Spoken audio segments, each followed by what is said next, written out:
뭐 야권에서는 계속 뭐 한덕수 권한대행이 헌법재판관 임명 못하는 거 아니냐 이런 거 시간 끌기 뭐 이런 부분들 있고 또 하나 야당이 의심하는 것 중에 하나가 윤석열 대통령의 변화인단을 꾸리는 것도 뭔가 너무 천천히 하는 거 아니냐는 비판도 야권에서 하고 있어요. 이현정 의원님. 네. 근데 이제 석동현 전 사무처장은 변호인단에 본격 합류를 안 한 것 같지만 여러 윤 대통령을 대신해서 이제 입장 표명을 하고 있는데 내란죄 조항을 읽어봤으면 그런 소리 못한다. 소란 정도면 모를까. 뭐 계엄에 대해서 여러 유감 표명은 하고 있지만 국민들에게 약간 애둘러서 사과를 하고 있지만 내란죄는 절대 안 된다는 주장을 하고 있어요. 그럼 그거야 이제 뭐 윤석열 대통령 입장에서는 그런 주장을 할 수가 있겠죠.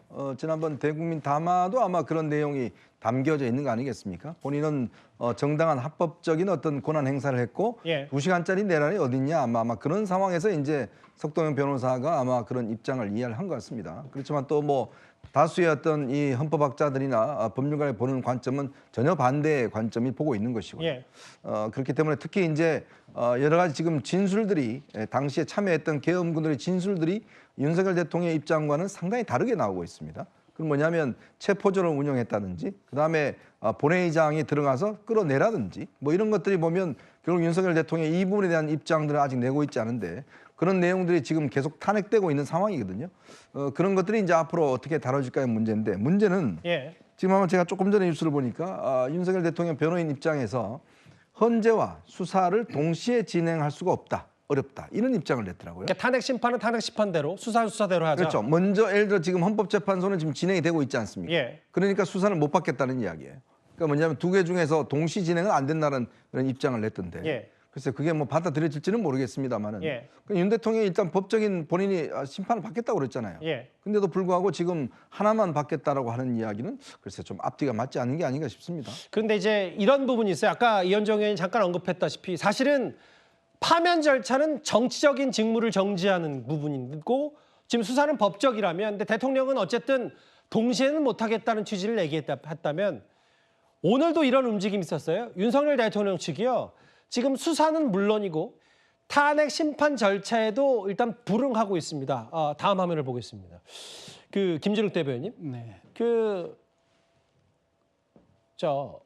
경찰이 중심은 국수본 내일 출석 요구에 내일은 아니라고 했고 검찰은 돌아오는 토요일에 나오라고 했지만 말할 수 없다라고 했는데 그것 말고도 제가 방금 전에 만나봤다시피 탄핵 심판 절차, 탄핵 송달 부분도 아직 안 받고 있다. 불응 얘기가 나오더라고요. 맞습니다. 지금 헌법재판소에서 탄핵 소추 의결서를 보냈어요. 근데 이 송달이라고 하죠. 보냈는데 이것을 지금 받지를 않고 있습니다. 왜냐하면 이것을 받게 되면 일주일 이내에 이 받은 날로부터 일주일 이내에 답변서를 제출해야 됩니다. 그런데 지금 그걸 안 하겠다라는 거죠. 소위 얘기해서 침대 축구를 하겠다. 지금 이렇게 얘기를 하고 있는 거죠.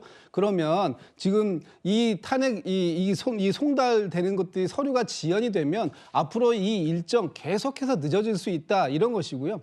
이제 한편으로는 지금 탄핵에 대한 심리, 헌재의 심리도 지연시키겠다는 것이고 또 그 경찰, 검찰 이런 데에서도 계속 지금 출석해서 나와가지고 이거 그 수사를 받으라고 얘기를 하고 있음에도 불구하고 그것도 싫다고 하고 도대체 지난번에 대국민 담화를 통해서 탄핵을 하든 수사를 하든 정정당당하게 임하겠다. 이 말 누가 했습니까? 저는 뭐 사실 믿지도 않았습니다만 왜냐하면은 임기 등에 대해서 당에다가 일임한다고 해놓고서 며칠 만에 또 말 바꾼 적도 있지 않습니까? 그러니까 대통령이 하고 있는 말씀이 하나도 국민으로부터 신뢰받을 수 있는 말을 안 하고 있기 때문에 이 부분에 대해서 저는 뭐 앞으로 계속해서 이런 방식들로 대응해 나갈 것으로 보이고요.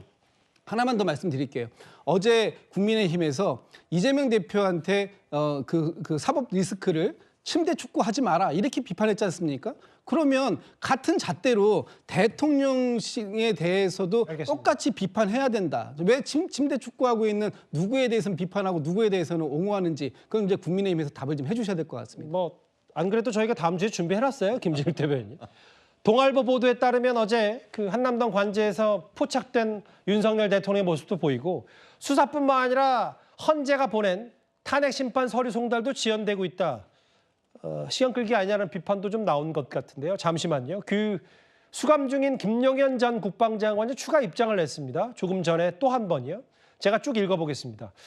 계엄은 국회 폐악질에 대한 경종을 울리려는 것이고 부정선거에 대한 국민적 의혹 해소를 위한 것이다.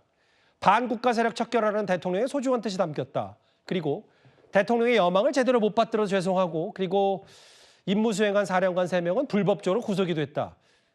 이제부터 시작이다. 저도 끝까지 싸우겠다.